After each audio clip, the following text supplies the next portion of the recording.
Salut à tous et bienvenue dans cette nouvelle update lecture.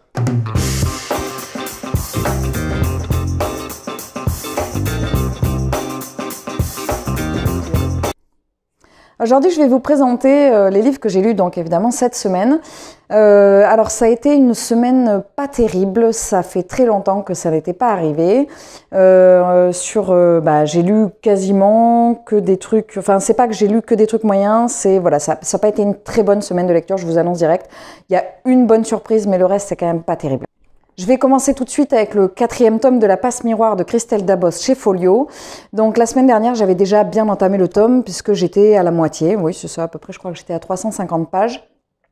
Donc là, je ne vais pas rentrer particulièrement dans l'histoire puisque on est dans la suite des aventures d'Ophélie. Par contre, je vais vous faire un petit retour sur la saga de manière générale et sur ce tome en particulier. Je vais plus vous parler de mon ressenti.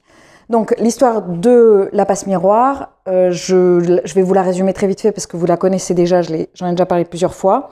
C'est l'histoire d'un monde dans lequel il y a des arches. Le monde a été divisé en plusieurs arches. J'ai retrouvé les bons noms, merci Manon. Et dans laquelle il y a des esprits de famille. Dans chaque arche, il y a un esprit de famille qui dirige un petit peu cette arche.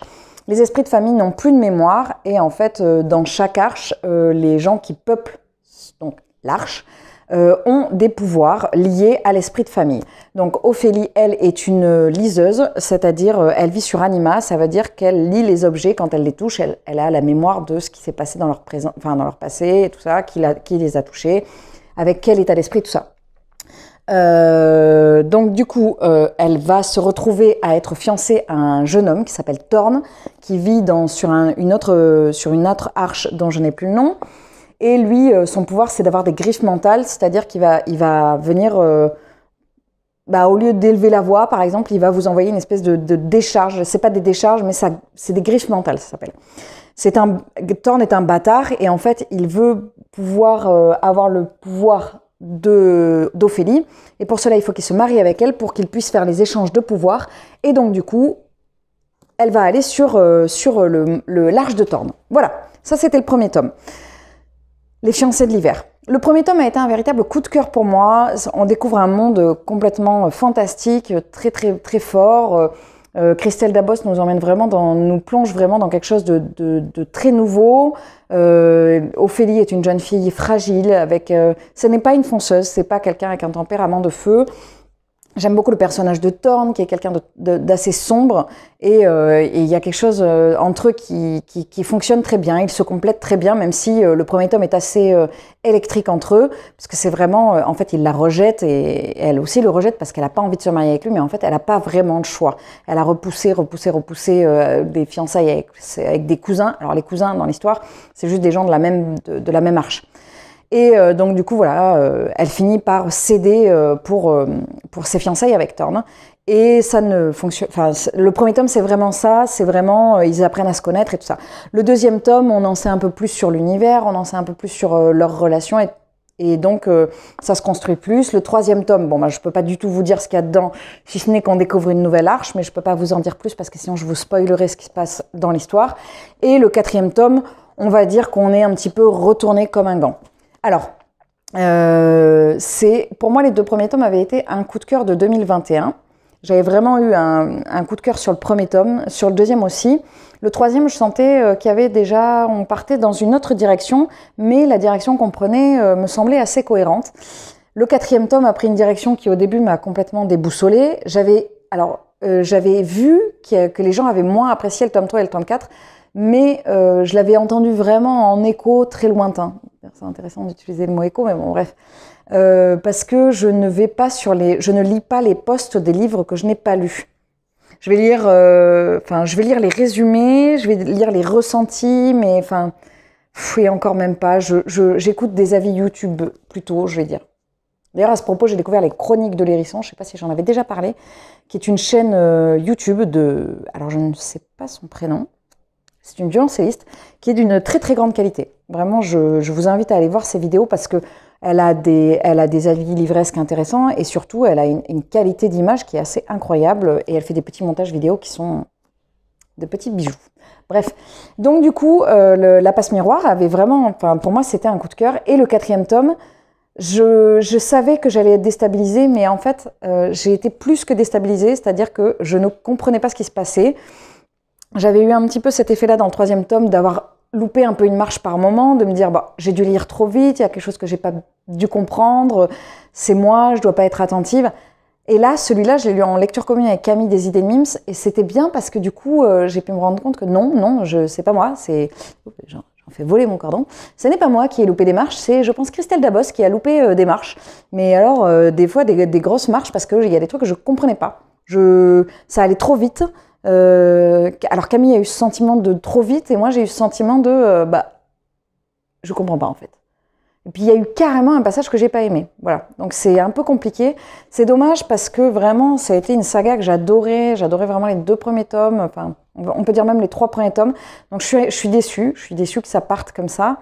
Je pense que je relirai quand même le 1er et le 2e tome, voire même peut-être le 3e, mais c'est sûr le 1er et le 2e parce que j'avais tellement aimé l'atmosphère, j'ai tellement aimé Ophélie, j'ai tellement aimé Thorne et d'autres personnages qu'on découvre également dans le 1er tome. Mais voilà, c'est vraiment... Donc ça a été une lecture assez mitigée. J'avais mis en pause la lecture que j'étais en train de faire et celle-là, je l'ai lue sur le week-end et je l'ai fini... je l'avais lu sur le week-end dernier, je l'ai fini cette semaine. Mais voilà, c'était pas... Alors après ça, du coup, ça n'a pas été compliqué d'enchaîner parce que quand c'est un coup de cœur, des fois c'est difficile, mais là, ça n'a pas du tout été difficile. Du coup, pour terminer, comme j'étais dans ma lancée Je termine, j'ai continué dans Je termine. Donc j'ai repris Les temps ultramodernes de Laurent Genefort chez Albin Michel Imaginaire. Alors, je vais essayer de vous résumer cette histoire sans me mélanger d'un pinceau. En gros, on va suivre 4 protagonistes, 2 femmes et un homme, 2 femmes et 2 hommes, Marthe et René pour les femmes et Marcel et Georges pour les hommes. Marthe, elle est scientifique, elle est journaliste scientifique dans une revue. René, elle est institutrice mais elle ne trouve pas de poste et elle arrive à Paris. Georges, c'est un petit malfrat qui est un peu anarchiste de gauche. Et Marcel, je crois que c'est Marcel, c'est un médecin déchu. Et, vraiment, voilà. Ah, et on suit au départ aussi Maurice. Oui, c'est vrai. On suit 5 personnages, en fait, je viens de voir. Oui, Maurice, c'est un inspecteur qui va finir par travailler avec Marthe. Marthe et Maurice vont travailler ensemble. Donc au début, voilà, on est en 1923, c'est une uchronie. Donc le principe, c'est que on est à Paris, mais que Paris est très différent parce qu'il y a une matière qui a été découverte, qui s'appelle la cavorite. Le principe de la cavorite, c'est que ça fait léviter les objets, donc ça a transformé. Alors pourquoi? On ne sait pas trop pourquoi, mais il y a en tout cas plusieurs tours Eiffel ont été construites. Il y a les moyens de transport, il y a différents moyens de transport. Par exemple, les avions n'existent plus, mais il existe des objets, des espèces pas des bus volants, mais voilà, bref. Il y a des Martiens qui viennent de la planète Mars, qui s'appellent les Oglours, je crois. Et donc ils sont un petit peu, voilà, ils sont dans les eaux, ils sont pas du tout intégrés. Et en fait, il y a une colonie sur Mars. Donc, on va suivre ces personnages. Georges va donc rentrer. Donc Georges, c'est l'anarchiste. Il va rentrer un petit peu plus dans une guerre, enfin dans une lutte, on va dire. J'ai pas très bien compris pourquoi. Il va rentrer dans la lutte. Maurice, l'inspecteur, va enquêter avec Marthe, la scientifique, sur un trafic de cavorite. René, elle, va se prendre d'affection pour un martien. Et le docteur, on va découvrir qu'en fait, il est atroce. Voilà, le docteur, très vite, on apprend que en fait, c'est un médecin... c'est un bourreau, voilà, c'est un bourreau. Il y a des scènes qui sont d'ailleurs, même si ce sont des martiens, il y a des scènes qui sont ultra violentes. Enfin, il y a un passage dans le livre vers les 3/4, on va dire, qui sur les martiens, qui pour moi m'a un peu dégoûtée. Alors, ce livre ne m'a pas plu du tout. Je ne saurais dire si c'est parce que c'est... Alors, enfin, si je saurais dire pourquoi, mais je ne sais pas si c'est le fait que ce soit une uchronie, parce que je pense que c'est la première fois que j'en lis. Non, c'est pas vrai, c'est pas la première fois que j'en lis, parce que je les vois là. Il y a Connie Willis, que j'avais adoré. Et donc, du coup, ce que j'ai pas aimé... Je pense que j'ai pas aimé la plume de l'auteur. Je n'ai pas aimé l'univers, parce que j'ai pas compris, en fait... comment on en était arrivé là. Je trouve qu'il manque énormément de détails sur le monde, en fait, comment il est construit. Quand on est sur Mars, j'ai pas compris comment était fichu Mars parce que en fait, pour moi, Mars c'est une terre assez hostile et en fait, pas du tout. C'est pas du tout hostile. Ils ont reconstruit des villes, c'est hyper cool. Et mon cerveau a pas réussi à faire la mise à jour de ça. Ça n'a pas fonctionné. L'écriture, j'ai pas beaucoup aimé. Je me suis pas attachée au personnage. J'ai ramé sur la lecture. Compliqué, il n'y a pas grand-chose qui m'allait dans ce bouquin. Alors après, ça ne veut pas dire que c'est pas un bon bouquin, loin de là, c'est pas la question en fait. Quand je parle d'un bouquin que j'ai pas aimé, c'est toujours mon avis, c'est-à-dire que c'est pas parce que moi je ne l'ai pas aimé que vous, il ne vous correspondra pas. C'est juste que là, je trouve que l'univers n'était pas assez fouillé pour moi, et on était dans l'entre-deux-guerres et on soupçonne que voilà, il y a pu avoir des histoires que ça, on soupçonne que ça peut déclencher la Seconde Guerre mondiale, mais c'est pas très clair. Et en même temps, on termine le bouquin en 30 pages. Mais alors vraiment, je suis même pas sûre. Je dirais les 20 dernières pages, ça termine. Je me suis demandé, sur les 50 dernières pages, je me suis dit, mais c'est pas possible, il y a un tome 2, ça peut pas finir en fait. Si, ça termine. Et ça termine très vite et ça termine pas trop en fait. Je trouve que c'est bâclé. Enfin, moi, je l'ai trouvé extrêmement bâclé, la fin. Donc bref, ça ne l'a pas fait. Voilà, c'est un peu dommage parce que ce livre était magnifique, mais ça l'a pas du tout fait. Et en même temps, quand je l'ai reçu, je me suis dit, j'ai commencé à lire le truc, je me suis dit, je suis pas sûre que ça va coller. Eh bien, ça n'a pas du tout collé. Donc j'ai terminé ce bouquin hier et dimanche, parce que donc, comme je vous rappelle, on est lundi pour moi, et du coup, j'allais pas, j'avançais pas. Vraiment, ça m'a créé, non seulement ça m'a agacé, mais ça commençait limite à me créer une panne de lecture.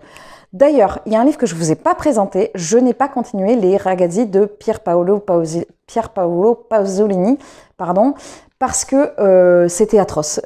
Pour moi, c'était atroce, c'était extrêmement vulgaire, ça ne collait pas du tout. J'ai lu 50 pages et j'y allais, mais alors archi à reculons. Alors, imaginez, j'alternais les ragazzi avec les temps ultramodernes. Donc du coup, j'étais bon, alors ça marchait pas quoi. Donc cette semaine, c'était vraiment genre, je traînais des pieds pour lire ce que j'ai pas du tout envie de faire. Donc plutôt que de m'acharner sur les ragazzi, j'ai lu 50 pages, j'ai vu que ça ne collait pas, et ben tant pis, je laisse tomber. Voilà. Et ben j'ai pas réussi mon challenge lecteur de l'extrême, mais c'est le principe en fait, c'est d'aller essayer de s'ouvrir à d'autres choses. Peut-être que la prochaine fois, je proposerai, parce que c'était ma fille qui avait choisi les ragazzi, la prochaine fois, je l'orienterai plus vers du jeunesse ou young adulte. Parce que là, il y a eu le problème des ragazzi, c'était clairement la vulgarité. Et après, a priori, il y avait une partie pornographique qui arrivait. Et ça, c'est rédhibitoire. Je ne voulais absolument pas lire un livre de ce style. Donc, du coup, hier, je ne savais pas quoi lire. Et j'avais commencé un livre, un roman graphique vendredi. Donc, je l'ai terminé hier. Mais alors, hein, ça a été la découverte d'hier. Et ça m'a sauvé ma lecture de la semaine. C'est Carbone et Silicium de Mathieu Bablé, je crois. Alors, il y a une étiquette Bablé, c'est ça. Chez, je ne l'ai pas dit, chez 619 Labels. Voilà. Donc c'est un livre qu'on m'a conseillé à ma médiathèque. Et comme d'habitude, ma médiathécaire a extrêmement bon goût. Donc on va suivre ici Carbone et Silicium. Ce sont deux intelligences artificielles qui ont été créées. Donc en gros, ce sont des robots et on va les connecter. C'est une jeune scientifique qui va les connecter. Et en fait, on va suivre Carbone et Silicium au fur et à mesure des siècles. Enfin, au fur et à mesure, pas des siècles, au fur et à mesure des décennies. Et en fait, au départ, ils sont programmés pour s'éteindre. Ils ont une obsolescence programmée pour s'éteindre au bout de 10 ans. Et donc, alors je ne sais plus qui est qui, mais c'est l'homme, on va dire, parce que même s'ils ne sont pas genrés, c'est l'homme qui décide de s'enfuir parce qu'il veut pas mourir en fait, tandis que la femme, elle, va rester avec la scientifique. Alors, j'ai pas aimé les dessins des personnages. Je n'aime pas trop les traits qu'on leur apporte. Voilà, c'est pas des traits que j'aime beaucoup. Par contre, les paysages, il y a des paysages magnifiques. Et surtout, l'histoire est extrêmement bien écrite, puisqu'on va suivre ces robots à travers les décennies. Et en fait, on va voir l'humanité à travers les robots. On va voir comment l'homme va venir piller ses ressources et va venir embraser la Terre et après se reconstruire. Pourquoi, comment, quelle est la place, quelle est la part d'humanité pour l'intelligence artificielle et quelle est la part d'humanité chez l'humain. En fait, il y a vraiment des réflexions super intéressantes. À la fin, il y a une postface préface d'Alain Damasio, qui est magnifique, ça fait 2 pages. Alors moi j'ai lu d'Alain Damasio, j'ai lu La Horde du Contrevent. C'est quand même un auteur qui a une plume. Il écrit pas, il n'y a pas de mots en trop en fait. C'est vraiment, il a une justesse incroyable et tout ce qu'on peut analyser, tout ce qu'on peut comprendre de ce roman graphique, il le résume en 2 pages de manière extrêmement poétique, je trouve. Donc voilà, c'était vraiment une très belle découverte. Il est assez gros, donc je ne l'ai pas lu en une fois. Je l'ai lu en 2 fois. Mais bon, il a fallu, la deuxième fois, j'ai lu 1h30 quand même. Ça rien, vous allez me dire, mais enfin bon, quand même si. Voilà, après il est quand même assez sombre, donc je vous conseille de le lire quand vous êtes, je sais pas, dans un bon mood, quoi, parce que vraiment, il est vraiment sombre. Même s'il y a beaucoup d'espoir il y a un message très fort, il est porteur d'espoir, il est quand même un peu dark. Aujourd'hui, j'ai prévu, je vous montre quand même, parce que j'avais prévu de le commencer, puis j'ai juste fini ce matin les temps ultra modernes, donc j'ai pas eu le temps de le commencer, mais je vais commencer aujourd'hui, Sot de Ragnar Jonasson. C'est les enquêtes c'est marqué au début, je me suis dit que j'allais vous le prononcer comme c'était marqué, parce qu'ils avaient fait l'effort de marquer comment il fallait le prononcer, de Siglu Fjörtur. Siglu Fjörtur, c'est ce qui a marqué. Alors, quand on suit l'ordre de parution, c'est le 4e tome, mais c'était Magdalena de Triple L de Mag qui avait dit qu'en fait c'était celui-là à lire en 3e et l'autre à lire en 4e. Ça tombe bien, il est hyper, on est vraiment, je crois qu'on est sur limite un huis clos, voilà, et vu le temps qu'il fait à l'heure actuelle, c'est idéal, parce que le 4e tome se lit plutôt en été. C'en est tout pour cette update lecture. Aujourd'hui, je ne vais pas faire de vidéo en plus. Mon panier de Fnac n'a toujours pas été commandé. Il s'est par contre rempli avec d'autres ouvrages, notamment grâce à Camille des idées de Mims, qui m'a inspiré. Elle a écrit une chronique sur un livre qui me tente vraiment énormément. Voilà. J'espère que cette vidéo vous aura plu. N'hésitez pas à laisser un petit commentaire, un petit pouce. Merci infiniment pour tout le soutien que vous m'apportez encore une fois à chaque fois. J'ai vu qu'il y avait encore une fois plein de nouveaux sur la chaîne. Encore une fois, je le dirai, je pense, à chaque vidéo, mais bienvenue sur cette chaîne. Je vous souhaite à tous une excellente journée, une excellente semaine, une très bonne année, et je vous dis un très bon mois, une très bonne année, et je vous dis à très vite.